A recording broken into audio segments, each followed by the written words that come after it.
চুয়াডাঙ্গা ২ আসনে জামায়াত ইসলামীর প্রার্থী মোহাম্মদ রুহুল আমিনকে শোকজ নোটিশ দিয়েছে নির্বাচনী অনুসন্ধান ও বিচারক কমিটি। কিন্তু কেন?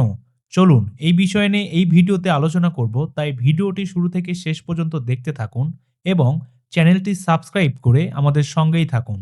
অভিযোগটি হলো তিনি নির্বাচনী কর্মশালায় উস্কানিমূলক বক্তব্য দিয়েছেন এবং কর্মীদের বাঁশের লাঠি ব্যবহারে উৎসাহ দিয়েছেন, যা নির্বাচনী আচরণবিধির পরিপন্থী। ১২ই জানুয়ারি দামুড়হুদা উপজেলার কার্পাসডাঙ্গায় এক কর্মশালায় দেওয়া বক্তব্যের ভিডিও সামাজিক যোগাযোগ মাধ্যমে ছড়িয়ে পড়ে।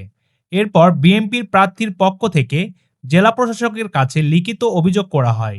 অভিযোগ যাচাই করে নির্বাচনী অনুসন্ধান ও বিচারক কমিটি জানায়, ভিডিও পর্যালোচনায় প্রাথমিকভাবে অভিযোগের সত্যতা পাওয়া গেছে।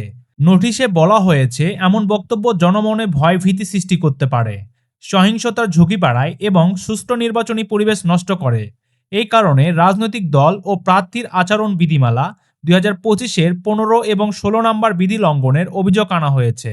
এ বিষয়ে জামায়াত প্রার্থী মোহাম্মদ রুহুল আমিন বলেন, তার বক্তব্যের উদ্দেশ্য ছিল ভোট চুরি ঠেকানো। তিনি দাবি করেন এটি কাউকে ভয় দেখানোর জন্য নয়, বরং সুষ্ঠু নির্বাচন নিশ্চিত করার পরিকল্পনার অংশ।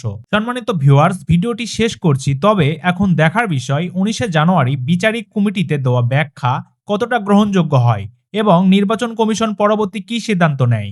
এ বিষয়ে আপনার যদি কোনো মতামত থাকে তাহলে অবশ্যই ভিডিওর নিচে কমেন্টে জানিয়ে যাবেন। ভিডিওটি সবার সাথে শেয়ার করে ভিডিওটিতে একটি লাইক দিয়ে আমাদের চ্যানেলটি সাবস্ক্রাইব করে আমাদের সঙ্গেই থাকবেন। ধন্যবাদ।